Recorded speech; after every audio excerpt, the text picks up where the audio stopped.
Instagram అనగానే మనకు గుర్తొచ్చేవేంటి? బహుశా ఫోటోలు, ఫన్నీ రీల్స్. కానీ అదిప్పుడు కేవలం టైం పాస్ చేసే చోటు కాదు. సరిగ్గా వాడితే. అది మన జేబు నింపగల ఒక ఆదాయ వనరు. ఈరోజు మనం ఒక చాలా ఇంట్రెస్టింగ్ టాపిక్ గురించి లోతుగా మాట్లాడుకుందాం. మన చేతిలో the Telugu creators guide to Instagram monetization అనే ఒక సోర్స్ ఉంది. దీని సహాయంతో మనలాంటి తెలుగు కంటెంట్ క్రియేటర్లు ఇన్‌స్టాగ్రామ్‌తో డబ్బు సంపాదించడం ఎలాగో స్టెప్ బై స్టెప్ తెలుసుకునే ప్రయత్నం చేద్దాం. అవును. ఇక్కడ మన ముఖ్య ఉద్దేశం కేవలం ఈ గైడ్లో ఉన్న పాయింట్స్ చెప్పడం కాదు. వాటి వెనుకున్న అసలైన వ్యూహాన్ని అర్థం చేసుకోవటం. చాలామందికి లక్షల్లో ఫాలోవర్లుంటారు. కానీ వాళ్ళ అకౌంట్ నుంచి ఒక్క రూపాయి కూడా రాదు. నిజమే. ఎందుకలా? ఎందుకంటే ఫాలోవర్లను పెంచుకోవడం వేరు, ఆ ఫాలోవర్ బేస్ను ఒక బిజినెస్గా మార్చడం వేరు. ఈరోజు మన చర్చ ఆ తేడాను స్పష్టంగా చూపిస్తుంది. సరే, అయితే ఇక మొదలు పెడదాం. ఈ మొత్తం ప్రయాణంలో మొదటి అడుగుతో ప్రారంభిద్దాం. అదే మన నీష్‌ను ఎంచుకోవడం. అవును. సింపుల్‌గా చెప్పాలంటే, మనం ఏ సబ్జెక్ట్ గురించి మాట్లాడబోతున్నామో డిసైడ్ అవ్వడమన్నమాట. ఇది మన ఇంటికి పునాది లాంటిదని ఈ గైడ్‌లో చెప్పారు. మీరు చెప్పిన పునాది అనే పోలిక చాలా కరెక్ట్. ఇక్కడ చాలామంది చేసే పెద్ద తప్పేంటంటే, ఈ పునాది గురించి అస్సలు ఆలోచించరు. అవును, ట్రెండింగ్‌లో ఏదుంటే అది చేసేస్తారు. ఖచ్చితంగా. ఈరోజు కామెడీ రీల్స్ ట్రెండింగ్లో ఉంటే అవి చేస్తారు. రేపు మోటివేషన్ కోట్స్ ట్రెండింగ్లోకొస్తే అటు మారిపోతారు. కానీ ఈ గైడ్లో నన్ను ఆకట్టుకున్న ఒక విషయమేంటంటే, దీర్ఘకాలిక విజయం అనేది ఒకే అంశానికి కట్టుబడి ఉండటంలోనే ఉంది. అప్పుడే ఆడియన్స్కు మన మీద ఒక నమ్మకం ఏర్పడుతుంది. బ్రాండ్స్ కూడా మనల్ని ఒక ఎక్స్‌పర్ట్‌గా చూస్తాయి. నిజమే. సోర్సులో కొన్ని పాపులర్ తెలుగు నీషస్ లిస్టు కూడా ఇచ్చారు. అవి చూస్తే హ్మ్. Motivation, comedy, beauty and fashion, fitness, tech tips, travel ఇవన్నీ ఉన్నాయి. కానీ ఆ లిస్ట్ చివర్లో తెలుగు ఫ్యాక్ట్స్ అండ్ స్టోరీస్ అనొకటుంది. అది నాకు చాలా ఆసక్తికరంగా అనిపించింది. అద్భుతమైన పాయింట్ పట్టుకున్నారు. ఆ ఒక్క నీష్ ఈ గైడ్ మొత్తం సారాంశాన్ని చెబుతోంది. అది ఏం చూపిస్తోందంటే, మన తెలుగు ప్రేక్షకులు కేవలం గ్లోబల్ ట్రెండ్స్ మాత్రమే ఫాలో అవ్వట్లేదు. వాళ్ళు మన సొంత భాష, సంస్కృతి, కథల కోసం ఎంతగా ఎదురుచూస్తున్నారో అర్థమవుతోంది. ఇదొక అద్భుతమైన అవకాశం. అంటే పాపులర్ అని కాకుండా మనకు ఇంటరెస్ట్ ఉండాలి, జనాలకు ఉపయోగపడాలి. కరెక్ట్. ఈ రెండిటికీ మధ్య సరైన బ్యాలెన్స్ దొరికినప్పుడే మన నీష్ పర్ఫెక్ట్గా సెట్ అవుతుంది. సరే, మన ఇంటికి పునాది ఎంత ముఖ్యమో అర్థమైంది. కానీ పునాది వేశాక ఆ ఇంటిని అందంగా, ఆకర్షణీయంగా కట్టాలి కదా. ఇన్‌స్టాగ్రామ్‌లో ఆ కట్టడమే మన కంటెంట్. మరి ఈ రోజుల్లో ఎలాంటి కంటెంట్ కడితే జనం చూస్తారు? దాని గురించి ఈ సోర్స్‌లో ఒక చాలా బలమైన అభిప్రాయముంది. అదే రీల్స్. అవును. ఇప్పుడంతా రీల్స్ రాజ్యం. అందులో సందేహమే లేదు. ఫోటోలు, స్టోరీలున్నా కొత్త వాళ్లకు మన కంటెంట్ చేరాలంటే రీల్స్ ఒక్కటే దారి. ఇక్కడ రచయితలకు ముఖ్యమైన పాయింట్ని హైలైట్ చేస్తున్నారు. మనం ఇన్‌స్టాగ్రామ్ అల్గారిథంతో స్నేహం చేయాలి. అల్గారిథంతో స్నేహమా? అవును. ప్రస్తుతం ఆ అల్గారిథంకు రీల్స్ అంటే చాలా ఇష్టం. టిక్టాక్ లాంటి వాటితో పోటీపడటానికి ఇన్‌స్టాగ్రామ్ రీల్స్ను విపరీతంగా ప్రోత్సహిస్తోంది. మనం ప్లాట్ఫామ్కు ఏది కావాలో అది ఇస్తే ప్లాట్ఫామ్ మనకు రీచ్ ఇస్తుంది. ఇది ఒక simple give and take policy. అందుకే రోజుకొక రీలైనా పెట్టమని ఈ గైడ్ గట్టిగా చెప్తోంది. అది కూడా చిన్నగా ట్రెండింగ్ ఆడియోతో ఉండాలట. ముఖ్యంగా తెలుగులో ఉంటే మన ఆడియన్స్కు ఇంకా బాగా కనెక్ట్ అవుతుందని కూడా అంటున్నారు. కానీ ఇక్కడ నాకో ప్రశ్న. రోజుకొక రీల్ చేయడమంటే మాటలు కాదు కదా. క్వాలిటీ తగ్గిపోయే ప్రమాదం లేదా? మంచి ప్రశ్న.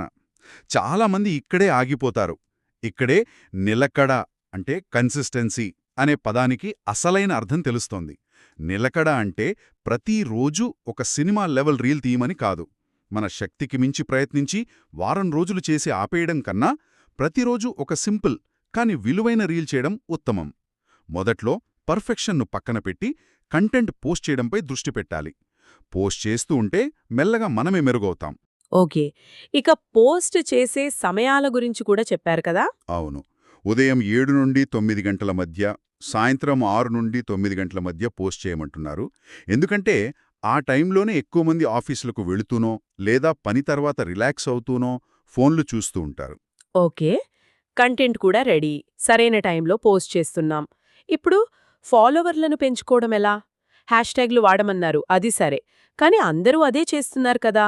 వందల కొద్ది రీల్స్ మధ్య మన రీల్ ప్రత్యేకంగా కనిపించాలంటే కేవలం హ్యాష్ట్యాగ్లు సరిపోతాయా?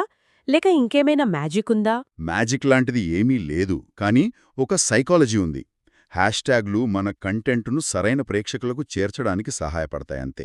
కానీ ఆ ప్రేక్షకుణ్ణి ఫాలోవర్గా మార్చేది మన ఎంగేజ్మెంట్. గైడ్లో చెప్పినట్టు వచ్చే ప్రతి కామెంట్కు రిప్లై ఇవ్వడం చాలా ముఖ్యం. ఓ అవును. అలా చేసినప్పుడు చూసేవాళ్లకు ఓ ఈ క్రియేటర్ నన్ను పట్టించుకుంటున్నాడు అనే ఫీలింగ్ వస్తుంది. అదొక కనెక్షన్ను బిల్డ్ చేస్తుంది. అంటే కేవలం కంటెంట్ పోస్ట్ చేసి వదిలేయడం కాదు, ఒక కమ్యూనిటీని నిర్మించడం లాంటిదా? ఖచ్చితంగా. దానికి కొనసాగింపుగానే మనలాంటి ఇతర క్రియేటర్లతో కలిసి పనిచేయడం, అంటే కొలాబ్స్ చేయడం కూడా సూచించారు. దానివల్ల ఇద్దరి కమ్యూనిటీలు ఒకరికొకరు పరిచయమవుతాయి. అదొక మంచి ట్రిక్. ఇక 4వ ట్రిక్, ఇది చాలామంది పట్టించుకోరు. వైరల్ అయిన రీల్స్ను అనలైజ్ చేయడం. వాళ్ళు ఎందుకు వైరల్ అయ్యారు? వాళ్ళు చెప్పిన విధానంలో ఏమైనా ప్రత్యేకత ఉందా? ఏ ఎమోషన్ను టార్గెట్ చేశారు అని ఆలోచిస్తే మన కంటెంట్ను ఎలా మెరుగుపరుచుకోవాలో మనకే అర్థమవుతుంది. ఈ పనులన్నీ చేస్తూ ఉంటే ఆ 10,000 ఫాలోవర్ల మైలురాయిని చేరుకోవడం పెద్ద కష్టమేం కాదు. సరే, ఇక్కడే నాకు అసలైన ప్రశ్న మొదలవుతోంది. 10,000 మంది మనల్ని ఫాలో అవుతున్నారు, మన రీల్స్కు మంచి లైక్స్ వస్తున్నాయి, అంతా బాగానే ఉంది. కానీ ఆ నంబర్ని, ఆ లైక్స్ని నిజంగా బ్యాంకులో డబ్బుగా ఎలా మార్చాలి? ఇది చాలా మందికి ఒక మిస్టరీ. ఈ గైడ్ ఆ మిస్టరీని ఛేదించిందా? చాలా వరకు ఛేదించింది. ఇందులో 5 స్పష్టమైన మార్గాలను వివరించారు. మొదటిది అందరికీ తెలిసిందే, బ్రాండ్ ప్రమోషన్స్. అంటే బ్రాండ్స్ మన దగ్గరకు రావడం. అవును, మనకంటూ ఒక కమ్యూనిటీ ఏర్పడ్డాక బ్రాండ్స్ వాళ్లే మనల్ని వెతుక్కుంటూ వస్తాయి. వాళ్ల ప్రోడక్ట్ను మన ఆడియన్స్కు పరిచయం చేసినందుకు మనకు డబ్బు చెల్లిస్తాయి. ఇక్కడొక ఆసక్తికరమైన విషయం ఏంటంటే, మనం కేవలం పెద్ద జాతీయ బ్రాండ్ల కోసమే ఎదురుచూడాల్సిన పనిలేదు. ఓ అలాగా? మన తెలుగు రాష్ట్రాల్లోనే ఎన్నో లోకల్ బ్రాండ్స్, చిన్న చిన్న వ్యాపారాలున్నాయి. ఒక కొత్త చీరల షాప్ కావచ్చు, ఒక రెస్టారెంట్ కావచ్చు, వాళ్లక్కూడా ప్రమోషన్ అవసరం. మన తెలుగు క్రియేటర్లకు ఇదొక పెద్ద అవకాశం. అంటే మన ఫాలోవర్ల సంఖ్య, ఎంగేజ్మెంట్ను బట్టి ఒక్కో పోస్ట్కు 1000 నుండి 50,000 వరకు కూడా సంపాదించవచ్చని అంటున్నారు. ఇక రెండో మార్గం అఫిలియేట్ మార్కెటింగ్. దీని గురించి కొంచెం వివరంగా చెప్పండి. ఇది చాలా తెలివైన పద్ధతి. ఇక్కడ బ్రాండ్స్ మన దగ్గరకు వచ్చే వరకు మనం ఆగక్కర్లేదు. మనమే మనకు నచ్చిన ప్రోడక్ట్స్ను ప్రమోట్ చేయొచ్చు. ఉదాహరణకు మీరు వంటల గురించి రీల్స్ చేస్తున్నారనుకుందాం. సరే. అమెజాన్లో ఒక మంచి మిక్సర్ గ్రైండర్ చూశారు. అది మీకు కూడా నచ్చింది. దాని ఫిలియేట్ లింక్ను మీ బయోలో పెట్టి ఒక రీల్లో ఈ పచ్చడి ఇంత మెత్తగా అవడానికి కారణం ఈ మిక్సరే, మీకు కావాలంటే లింక్ బయోలో ఉంది అని చెప్తే మీ ఆడియన్స్ నమ్మే అవకాశం ఎక్కువ. ఎందుకంటే వాళ్ళు మిమ్మల్ని ఒక కుకింగ్ ఎక్స్పర్ట్గా నమ్ముతున్నారు. ఆ లింక్ ద్వారా ఎవరైనా కొంటే మీకు కమిషన్ వస్తుంది. అద్భుతం.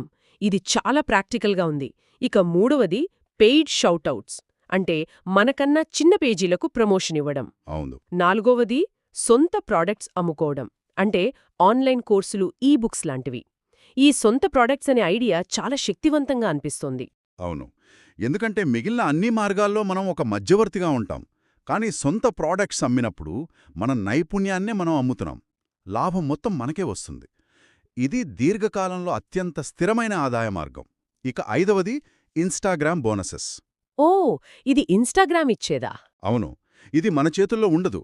మన రీల్స్ బాగా పర్ఫామ్ చేస్తే ఇన్స్టాగ్రామ్ వాళ్లే మనకు బోనస్ ఇస్తారు.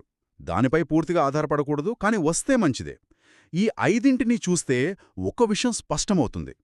కేవలం ఒకే ఆదాయ మార్గంపై ఆధారపడకుండా ఒక పోర్ట్ఫోలియోలా నిర్మించుకోవాలి. ఖచ్చితంగా. ఇప్పుడు డబ్బు సంపాదించే మార్గాలు తెలిసాయి. కానీ ఒక బ్రాండ్ మన ప్రొఫైల్ను ఓపెన్ చేసినప్పుడు ఆ మొదటి 3 సెకండ్లలో వాళ్లను ఆకట్టుకోవాలి కదా. మన ప్రొఫైల్ చూసి ఓకే, ఇక్కడేదో ఇంట్రెస్టింగ్ విషయం ఉంది అనిపించాలి. దానికి ప్రొఫైల్ ఆప్టిమైజేషన్, ముఖ్యంగా మన బయో చాలా ముఖ్యమంటున్నారు. అవును, బయో అనేది మన విజిటింగ్ కార్డ్ లాంటిది. స్పష్టంగా, సూటిగా ఉండాలి. ఈ గైడ్లోని ఉదాహరణ చూస్తే మనకు బాగా అర్థమవుతుంది. Telugu motivation daily reels idea, change your mind set, send your email @gmail.com. ఇది చూడగానే ఈ పేజీ దేని గురించి, వాళ్లను ఎలా కాంటాక్ట్ అవ్వాలో తెలిసిపోతోంది. చివర్లో ఫాలో అవ్వండి లాంటి కాల్ టు యాక్షన్ కూడా ఉండాలి. సరే, ఇవన్నీ చెయ్యాల్సినవి. మరి చెయ్యకూడని తప్పుల మాటేంటి? వాటి గురించి కూడా ఈ సోర్స్ గట్టిగానే హెచ్చరిస్తోంది. అవును, ఈ తప్పులు మన ఎదుగుదలను పూర్తిగా ఆపేస్తాయి. మొదటిది, అత్యంత ప్రమాదకరమైనది, డబ్బులిచ్చి ఫేక్ ఫాలోవర్లను కొనటం. ఇది చాలామంది చేస్తారు. కానీ దానివల్ల నష్టమే ఎక్కువ. నంబర్ పెద్దగా కనిపించొచ్చు, కానీ వాళ్ళు మన పోస్ట్లతో ఎంగేజ్ అవ్వరు. దీనివల్ల మన ఎంగేజ్మెంట్ రేటు దారుణంగా పడిపోతుంది. ఇది చూసిన బ్రాండ్స్ మనల్ని నమ్మవు. ఇన్‌స్టాగ్రామ్ అల్గోరిథం మనల్ని పట్టించుకోవడం మానేస్తుంది. రెండోది, ఇతరుల కంటెంట్ను కాపీ కొట్టడం. మూడోది, నిలకడ లేకపోవడం. చివరిగా, ఓపిక లేకపోవడం. ఈ చివరి పాయింట్ గురించే చాలామంది ఫెయిల్ అవుతారేమో. అందరికీ త్వరగా ఫలితాలు కావాలి. ఈ గైడ్ ప్రకారం మనం ఈ ప్రయాణం మొదలు పెడితే ఎంత కాలంలో ఫలితాలు ఆశించవచ్చు? ఒక టైమ్లైన్ ఏమైనా ఇచ్చారా? ఒక అంచనా ఇచ్చారు. ఇది అందరికీ ఒకేలా ఉండదు, కానీ ఒక ఐడియా ఇస్తుంది. మొదటి 1-2 నెలలు మన కష్టం ఎక్కువగా ఉండి ఫలితం తక్కువగా ఉంటుంది. ఫాలోవర్లు మెల్లగా పెరగడం మొదలవుతుంది. ఓకే. 3 నుండి 6 నెలల మధ్య మనం అన్నీ కరెక్ట్గా చేస్తే మొదటి సంపాదన మొదలయ్యే అవకాశముంది. అది చిన్న బ్రాండ్ ప్రమోషన్ కావచ్చు, లేదా అఫిలియేట్ కమిషన్ కావచ్చు. ఇక 1 సంవత్సరం పాటు ఓపికతో నిలకడగా కష్టపడితే ఇన్‌స్టాగ్రామ్ను ఒక స్థిరమైన ఆదాయ వనరుగా మార్చుకోవడం సాధ్యమవుతుంది అని ఈ గైడ్ భరోసా ఇస్తోంది. అంటే మొత్తం మీద ఈ గైడ్ చెప్పే సూత్రం ఒక్కటే: consistency plus patience is equal to success. నిలకడ, సహనం, ఈ రెండూ ఉంటేనే విజయం. ఖచ్చితంగా. ఇన్‌స్టాగ్రామ్లో రాత్రికి రాత్రే ఏమీ జరగదు. కానీ ప్రతిరోజు చేసే చిన్న ప్రయత్నమే 1 సంవత్సరం తర్వాత పెద్ద ఫలితాన్ని ఇస్తుంది.